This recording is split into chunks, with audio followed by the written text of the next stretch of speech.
Olá, meus irmãos, sejam bem-vindos a mais um Evangelho do Centro Espírita Chico Xavier. Essa casa que nos acolhe com tanto carinho, com tanto amor,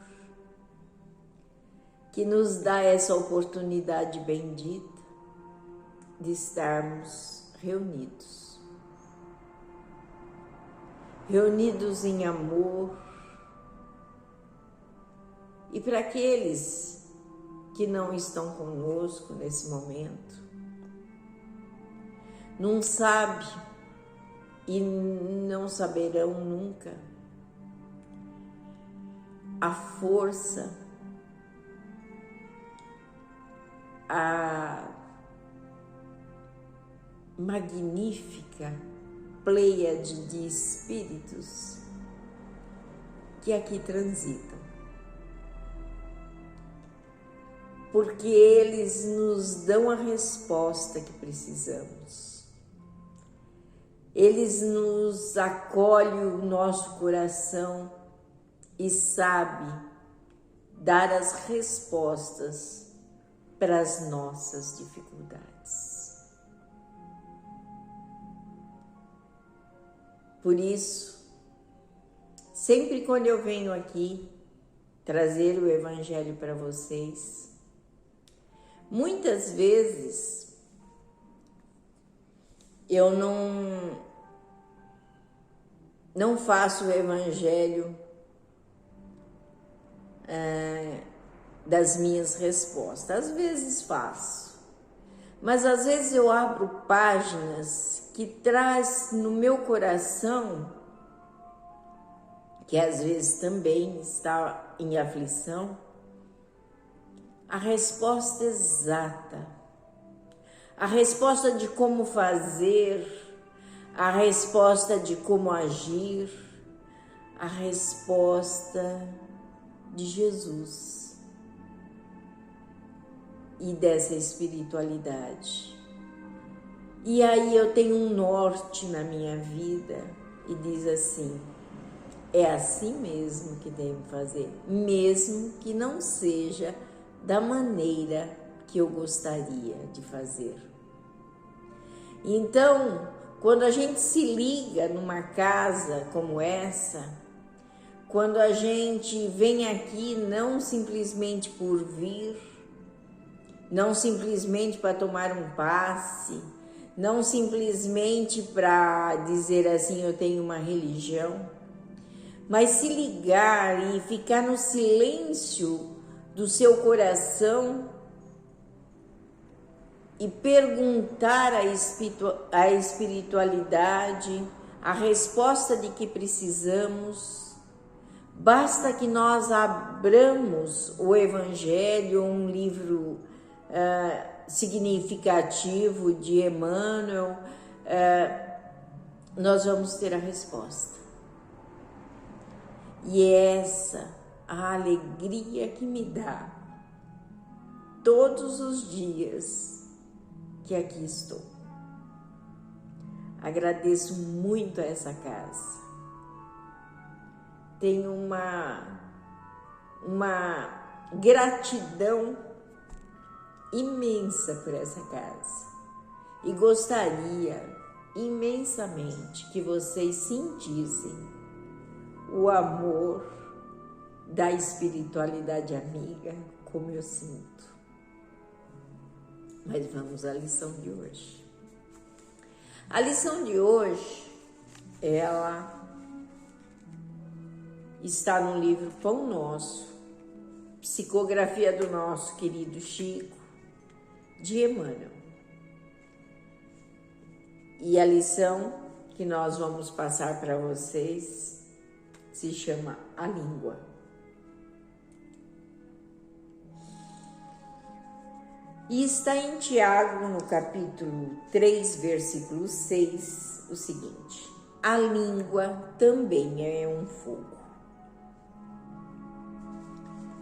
A dissídia das criaturas justifica as amargas considerações de Tiago em sua epístola aos companheiros. O início de todas as hecatombes do planeta localiza-se quase sempre no mau uso da língua. Ela está posta entre os membros qual leme de uma embarcação poderosa, segundo lembra o grande apóstolo de Jerusalém. Em suas potencialidades, permanecem sagrados recursos de criar, tanto quanto o leme de proporções reduzidas foi instalado para conduzir.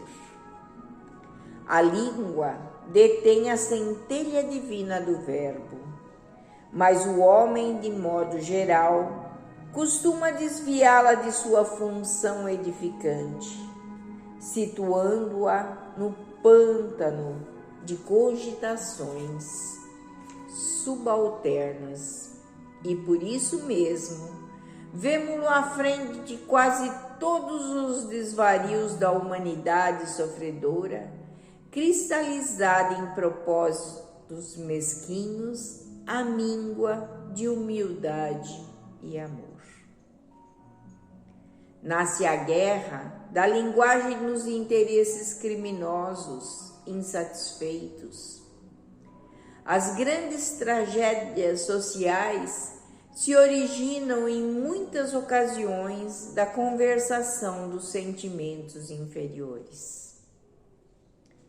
Poucas vezes a língua do homem há consolado e edificado seus irmãos. Reconheçamos, porém, que a sua disposição é sempre ativa para excitar, disputar, deprimir, enxovalhar, acusar e ferir desapiedadamente. O discípulo sincero encontra nos apontamentos de Tiago uma tese brilhante para todas as suas experiências. E quando chegue a noite de cada dia, é justo que interrogue a si mesmo: terei hoje utilizado a minha língua como Jesus utilizou a dele? Eu digo não. Nunca.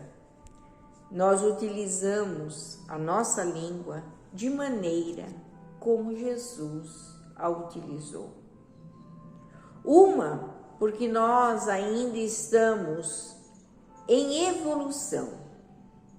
E Jesus, um ser mais iluminado que surgiu no planeta Terra. Era iluminado quando foi o governador desse planeta e que planejou como esse planeta seria. Ele já era iluminado. Há 4 bilhões de anos ele fez isso. Então, ele é um espírito que nós não temos nem capacidade de reconhecer o quanto ele é grande, o quanto ele é iluminado. Então, nós não usamos realmente a nossa língua de maneira que Jesus utilizou. Ele era firme, ele era manso, ele era carinhoso, ele era consolador. Nós usamos a nossa língua muitas vezes para excitar, disputar, deprimir, enxovalhar, acusar e ferir desapiedadamente. Nós usamos assim a nossa língua.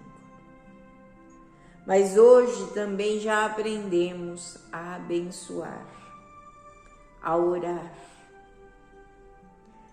Mas veja quanto paradoxo há nesses usos que nós fazemos. Nós ainda somos mesquinhos e não aprendemos a usar a língua como Jesus. Adoramos uma fofoca, adoramos vamos dizer assim, a diminuir as pessoas para que nós nos parecermos maiores do que somos. Ainda usamos a nossa língua para fomentar a guerra. E a guerra, como diz, não é de nação para nação. Ela começa em uma palavra. A guerra dentro do lar, a guerra dentro das associações, a guerra que se faz num trânsito, na rua. Porque ainda não aprendemos a respeitar o nosso próximo e vivemos em guerra. Então, vamos nos refletir como nós estamos usando a nossa língua, como nós usamos o nosso pensamento para o nosso semelhante, que dizemos que às vezes amamos tanto, nossa, que amor, mas basta uma contrariação, esse amor já não existe.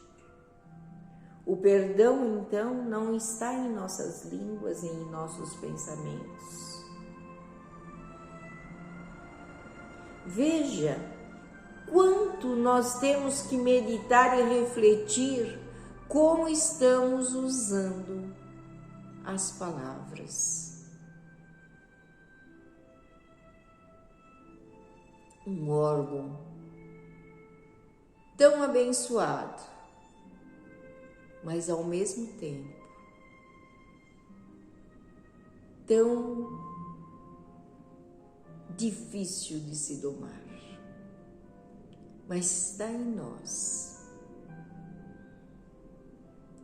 fazermos com que nós possamos aprender a usar a nossa linguagem em favor do bem, do amor e da paz.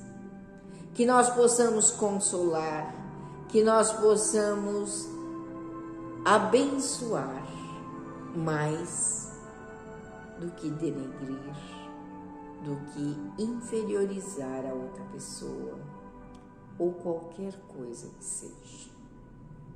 Tudo é bênção de Deus. A tudo devemos agradecer, como disse Paulo. A tudo dai graças, porque tudo aquilo que está no seu caminho é porque você precisa, é porque é bom para você. Agradeça a Deus, até as aflições, porque é assim que você vai percorrer o caminho melhor. Que Jesus nos abençoe.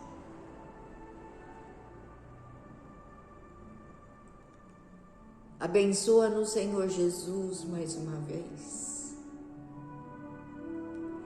Dá-nos a tua paz ao nosso coração. Dá-nos a tua luz. Envolve-nos com teu carinho e com teu amor, para que nós sejamos sempre